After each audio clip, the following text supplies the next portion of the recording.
जैसा हमने पिछले पार्ट में देखा, जनरल चुनियू का पिटाई होने के बाद उसके गार्ड्स उसे उसी हालत में वहां से वापस ले जाते हैं। फिर सभी को 11th एम्परर से रे और गॉड ऑफ हेडिस के फाइट के बारे में पता चलता है, जिससे सायु तो बहुत ज्यादा इम्प्रेस हो जाती है, पर जेलस भी फील करने लगती है कि अब उसका भाई के लाइफ में उसके अलावा कोई और लड़की आ जाएगी।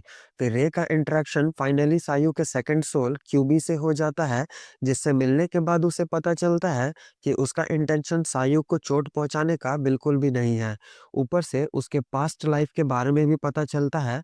फिर finally general Senwu means Ouyang Hussain को दिखाया जाता है, जो अभी भी बॉर्डर को गार्ड कर रहे हैं, पर उसे भी नेदर वर्ल्ड का एक डीमन अपने बातों में फंसा लेता है, जो फाइनली उनका साथ देते हुए क्विंगलॉन्ग डायनेस्टी को धोखा देने के लिए रेडी हो जाता है।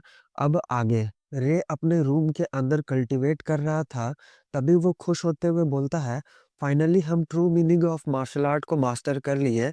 अब हम आराम से जनरल सनवू का सामना कर पाएंगे। अब टाइम आ चुका है कि मुझे इंपीरियल कैपिटल के लिए निकल जाना चाहिए। फिर रे अपने ग्रैंडपा लोगों के पास आ जाता है और बोलता है, अंकल टियान गैंग, मेरे जाने के बाद अब आपको ही ग्रैंडपा का ख्याल रखना है। तो ग्रैंडपा बोलते हैं, बच्चे तुम बिल्कुल बेफिक्र होकर यहाँ से जाओ। अब ऐसा कोई भी नहीं है जो मुझे अंडर एस्टिमेट कर सके।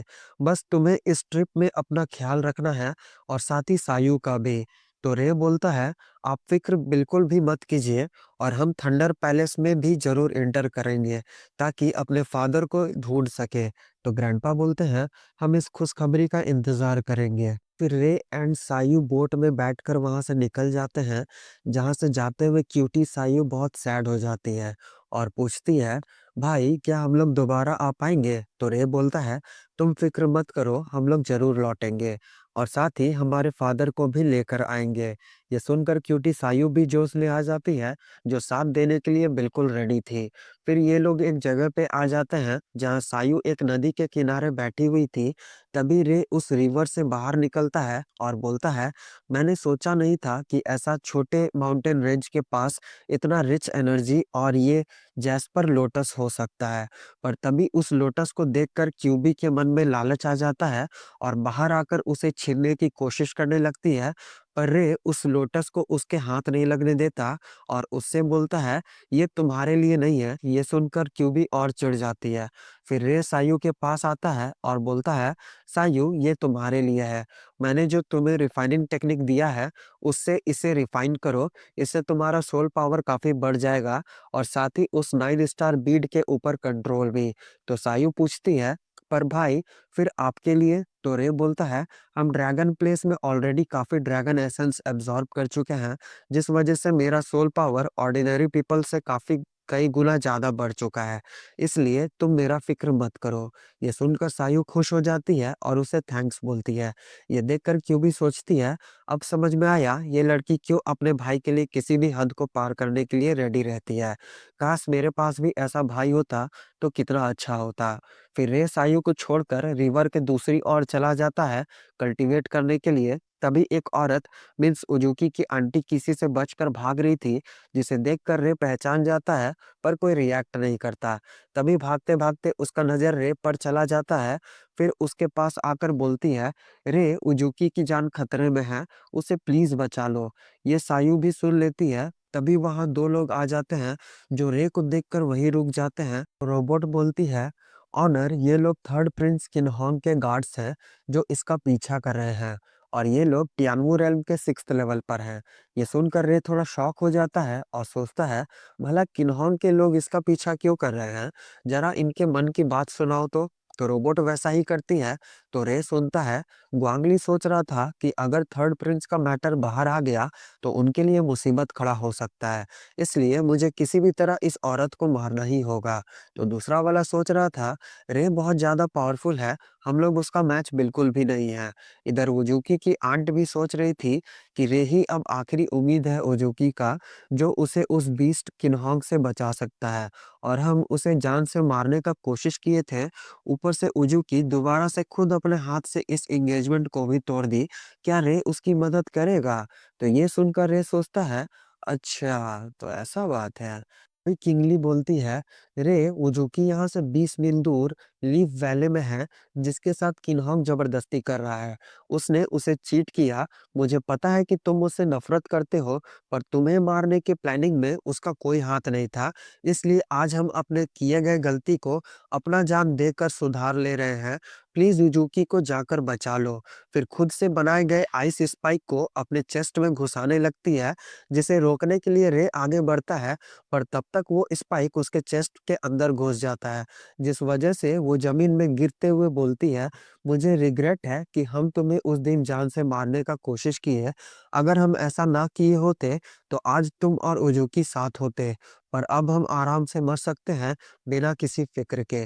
फिर वो मर जाती है, जो देखकर रे को बहुत गुस्सा आने लगता है। ये देखकर वो दोनों गार्ड्स डर जाते हैं और बोलते हैं, रे हम लोग झेनन पैलेस के मेंबर्स हैं, तुम हमें चोट नहीं पहुंचा सकते। तो रे गुस्साते हुए बोलता है, तो इसका मतलब तुम लोग किसी को भी बुली कर सकते हो। आज हम तुम लोगों का कल्टीवेशन डिस्ट्रॉय करके हेवन के साथ जस्टिस करेंगे। फिर एक अटैक करते हुए दोनों के कल्टीवेशन को डिस्ट्रॉय कर देता है। फिर सायु से बोलता है, चलो चलते हैं यहाँ से। जो सुनकर दोनों वहां से निकल जाते हैं। इधर किन्होंग बोल रहा था, आखिरकार मुझ में कमी क्या है, तुम मेरे साथ क्यों नहीं रहना चाहते। तो जुकी बोलती है, किन्होंग अगर तुम मेरे पास आए तो मैं खुद को जान से मार दूंगी। उसके गले पर आइस स्पाइक देखकर किन्होंग और चिढ़ जाता है और बोलता है, तुम सुसाइड करने को तैयार हो रे के लिए, पर फिर भी तुम मेरे साथ नहीं रहना चाहती। तो जुकी बोलती है, हम मानते हैं कि मुझसे गलती हो गया, जिसका मुझे बहुत रिग्रेट है, पर हम और मिस्टेक्स नहीं कर सकते। इसलिए अगर तुम मेरे साथ जबरदस्ती करने की कोशिश की है, तो हम सच में खुद को खत्म कर देंगे। ये देखकर किन्होंग बोलता है, तुम ड्रैगन प्लेस में मेरे साथ गई, यहाँ तक कि तुम्हारा मार्शल सोल स्पिरिट को भी स्पिरिचुअल लेवल पर पहुंचा दिए, और अब जब तुम रे को सबसे पावरफुल बनता देख ली, तो तुम मेरे से दूर जाना चाहती हो। तुम्हें क्या लगता है हम किन्होंग एक गार्बेज हैं, जिसे तुम उठाकर बाहर फेंक दोगी। हम आज तुम्हें कहीं भी जाने नहीं देंगे। फिर उसे पकड़ने के लिए आगे बढ़ता है। तो जुकी बोलती है, अगर हम आज मर भी गए, तब भी हार नहीं मानेंगे। पर जैसे ही उस नाइफ को अपने अंदर घुसाने लगती है, अचानक से उसका स्पिरिचुअल एनर्जी गायब हो जाता है, जो देखकर वो बहुत शॉक हो जाती है। तभी किन्होंग आकर उसका गला पकड़ लेता है। तो जुकी पूछती है, तुमने मुझे पॉइजन दिया। ये सुनकर वो हंसने लगता है और बोलता है, हाँ हम दिए, जिस वजह से तुम्हारा ब्लड लाइन पावर और स्पिरिचुअल एनर्जी पूरी तरीके से खत्म हो चुका है। अब से तुम सिर्फ मेरी औरत बनकर रहोगी। तुम्हारे पास आइस फिनिक्स का पावर है, जिस वजह से हमारा पैदा किया गया बच्चा बहुत ही खास होगा। ये सुनकर वुजुकी सोचती है, क्या यही मेरा नसीब है कि हम अपनी पूरी लाइफ अपने नसीब को खुद से नहीं चुन सकते। पर तभी रे का आवाज आता है, जो बोलता है, रॉयल पैलेस में तुम जैसे कचड़े भी रहते हैं। ये सुनकर किन्होंग बहुत डर जाता है और पूछता है, कौन है, सामने आओ। तभी उस पर अटैक होता है, जिस वजह से वो दूर फेंका जाता है। तभी वहां रे का एंट्री होता है, जिसे देखकर अंकल फैंग और उजुकी दोनों शॉक हो जाते हैं। तो किन्होंग बोलता है, तुम यहाँ क्या करने आए हो। तो रे बोलता है, पास्ट में तुमने ओयांग कुन की हेल्प की थी मेरे क्लैन को डिस्ट्रॉय करने में, इसलिए आज इन सब का अकाउंट सेटल करने आए हैं। ये सुनकर किन्होंग गुस्साते हुए बोलता है, हम झेनन पैलेस के थर्ड प्रिंस हैं और यहाँ के एम्परर के ग्रैंडसन भी। तो रे बोलता है, तो क्या हुआ, अगर तुम एम्परर के ग्रैंडसन हो तो इसका मतलब तुम किसी को भी बुली करोगे। अगर आज भगवान भी आ जाए, तो भी उन्हें इसका कीमत चुकाना ही पड़ेगा। फिर किंगटियान फिंगर टेक्निक से उस पर अटैक कर देता है, जो देखकर गुरांग फेंग गुस्साते हुए रे पर अटैक कर देते हैं। जो देखकर रे बोलता है, अगर हम पहले वाले रे होते, तो शायद तुम मेरा कुछ बिगाड़ सकते थे, पर अब फिर उस पर झुलॉन्ग यिन टेक्निक से अटैक कर देता है, जिसे अपनी तरफ आता देख फेंग रोकने की कोशिश करते हैं, पर रोक नहीं पाते। इधर लगे हाथ एक अटैक करते हुए रे किन्होंग को भी हिट कर देता है, जिस वजह से किन्होंग दर्द से चिल्लाते हुए बोलता है, रे तुम्हारा हिम्मत कैसे हुआ मेरा डांटियान तोड़कर मेरा कल्टीवेशन डिस्ट्रॉय करने का। हम तुमको छोड़ेंगे नहीं। किन्होंग का ये हालत देखकर अंकल फैंग भागते हुए उसके पास आ जाते हैं, जिसे देखकर किन्होंग बोलता है, अंकल फैंग इस रे को खत्म कर दीजिए मेरे लिए। तो फैंग बोलते हैं, रे अब वैसा नहीं रहा जैसे हुआ करता था, अब उसे छू पाना भी बहुत मुश्किल है, हमें यहाँ से भागना ही होगा। वापस वापस लौटकर हम लोग किसी से बात करेंगे इस मैटर पर, फिर देखेंगे क्या कर सकते हैं। ये सुनकर किन्हॉन्ग गुस्साते हुए बोलता है, रे हम तुम्हें छोड़ेंगे नहीं, इस हेट्रेड को याद रखेंगे। तो रे बोलता है, क्या तुम लोगों को जाने का इजाज़त दिए हैं हम? ये सुनकर फैंग बोलते हैं, रे अपना लिमिट को क्रॉस मत करो, ये बात भूलो मत कि तुम क्विंगलॉन्ग डायनेस्टी में खड़े हो। तो क्विंग फैमिली के अंडर आता है और यहाँ के एम्परर थर्ड प्रिंस के ग्रैंडफादर हैं। अगर उन्हें इस बारे में पता चल गया कि तुमने क्वीन होंग को जान से मारने की कोशिश की है, तो तुम्हें क्या लगता है कि तुम्हें बचने के लिए कोई जगह मिलेगा? तो रे बोलता है, तो इससे क्या फ़र्क पड़ता है कि अगर ये एम्परर के ग्रैंडसन हैं तो? और वैसे भी अगर इसके कर्मों के बारे में उन्हें पता चल गया, तो क्या तब भी वो एक्शन लेंगे? और वैसे भी अगर इस मैटर के बारे में लोगों को पता चल गया, तो क्या तुम्हें लगता है कि तब भी क्वीन होंग क्राउन के लिए फाइट कर पाएगा? ये सुनकर फैंग चिढ़ जाते हैं और बोलते हैं, आखिरकार तुम्हें चाहिए क्या? तो रे बोलता है, तुम लोगों को तुम्हारे कर्मों का हिसाब चुकाना पड़ेगा। किन्हॉन्ग का तो काम हो गया, अब बस तुम ही बचे हो। ये सुनकर फैंग बहुत चिढ़ जाते हैं और बोलते हैं, तो तुम मेरा कल्टीवेशन डिस्ट्रॉय करना चाहते हो? तो रे बोलता है, खुद से करोगे या फिर हम करें? तो फैंग बोलते हैं, रे इतना एरोगेंट मत बनो, पर अब जब तुम इतना एरोगेंट बन ही रहे हो, तो फिर मुझे रूड होने पर दोष मत देना। फिर अपने पावर से किन्हॉन्ग को दूर कर देते हैं और अपने लोगों से बोलते हैं, प्रिंस को यहाँ से ले जाओ। तो रे बोलता है, अपना बेस्ट करना क्योंकि फ्यूचर में तुम्हें दोबारा मौका नहीं मिलेगा। फिर फैंग अपने हरिकेन पावर को रिलीज करते हुए हरिकेन ब्लेड से अटैक कर देते हैं, जिसे देखकर रे बोलता है, कितना तुच्छा सा स्किल है। फिर अपने हेवनली एप को बाहर निकाल लेता है और गॉड फॉर्च्यून पाम से अटैक करते हुए उस अटैक को डिस्ट्रॉय कर देता है। ये देखकर किन्हॉन्ग बोलता है, रे कितना पावरफुल हो चुका है, ये तो अंकल फैंग को ऑलरेडी सरपास कर चुका है। इधर अंकल फैंग अपने शैडो स्किल को एक्टिवेट करते हुए रे पर अटैक कर देते हैं, जिसे रे आराम से रोक लेता है, पर उजुकी इस अटैक को देखकर काफी डर जाती है।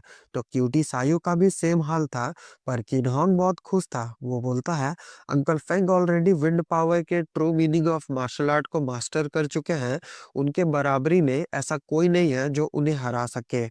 इसलिए अब देखते हैं अंकल फैंग के शैडो टेक्निक का सामना रे कैसे करता है। तभी रोबोट बोलती है, ऑनर इस टेक्निक के वजह से मोरोंग फैंग भी एक ही जगह पर अटक गया है। ये सुनकर रे को ओपनिंग मिल जाता है और अपने आइस फ्लिम टेक्निक से उन्हें जमा देता है, जिस वजह से उनका अटैक नलिफाई हो जाता है। फिर रे आइस मीटियोर फिस्ट से अटैक करने चला जाता है, जो देखकर अंकल फैंग तुरंत पीछे हटते हुए एक शील्ड क्रिएट कर लेते हैं, जिससे रे का अटैक उस शील्ड से टकरा जाता है और अंकल फैंग तो यहाँ से भागने लगते हैं। ये देखकर रे अपने हेवनली थंडर स्वॉर्ड को निकाल लेता है, जिसमें थंडर्स को इंसर्ट करते हुए एक स्लैश अटैक करता है, जो सीधा जाकर अंकल फैंग को जा लगता है। फिर हर्ट होकर बोलते हैं, तो तुमने सुप्रीम स्वॉर्ड इंटेंशन को समझ लिया है, जिससे तुम अपने माइंड को एक स्वॉर्ड में बदल सकते हो। तुम तो ऑलरेडी ह्यूमंस एंड नेचर के यूनिटी के लेवल पर पहुंच चुके हो, और तुम तो ऑलरेडी डिवाइन मार्शल रेल्म के 6th लेवल पर भी पहुंच चुके हो। ये सुनकर वुजुकी बहुत शॉक हो जाती है, तो किन्हॉन्ग को तो हार्ट अटैक ही आने लगता है। तभी रे एक अटैक करते हुए अंकल फैंग के कल्टीवेशन को डिस्ट्रॉय कर देता है, एंड ही इज लाइक, मर ही गई हो रे बप्पा। तो किन्हॉन्ग भी ये देखकर सदमे में चला जाता है और हाथ जोड़कर बोलता है, मुझसे गलती हो गया भाई, हमका माफ करी दे, हम ऐसा गलती दोबारा कभी नहीं करेंगे, हमका एक बार छोड़ी दे, हम तोरा 100 बार गोड़ लगेंगे। तो रे बोलता है, इस बार माफ कर रहे हैं, पर अगली बार अगर ऐसा दोबारा किया तो उल्टा टांग देंगे। तो किन्हॉन्ग बोलता है, नहीं करेंगे नहीं करेंगे। फिर भागने लगता है, तो उसका चेला बोलता है, यंग मास्टर क्या इस बारे में हम लोग फर्स्ट प्रिंस को बताने वाले हैं? तो किन्हॉन्ग बोलता है, कहे बे, तू क्या मुझे जान से मारना चाहता है? अगर मेरे बाप को पता चल गया कि हम ऐसे यूनिक जीनियस के साथ पंगा लिए हैं, तो वो मेरे टांगे तोड़ देंगे। इधर वुजुकी अपने पास्ट को याद करने लगती है कि क्या-क्या वो रे के साथ की। तभी रे उसके पास आ जाता है, जिसे देखकर वो बोलती है, रे तुम मुझे बचाने आए हो, इसका मतलब है कि तुम्हारे दिल में अब भी मेरे लिए फीलिंग्स हैं। क्यों? है ना? इसी के साथ एपिसोड खत्म। तो कैसा लगा एपिसोड गाइस? मजा आया?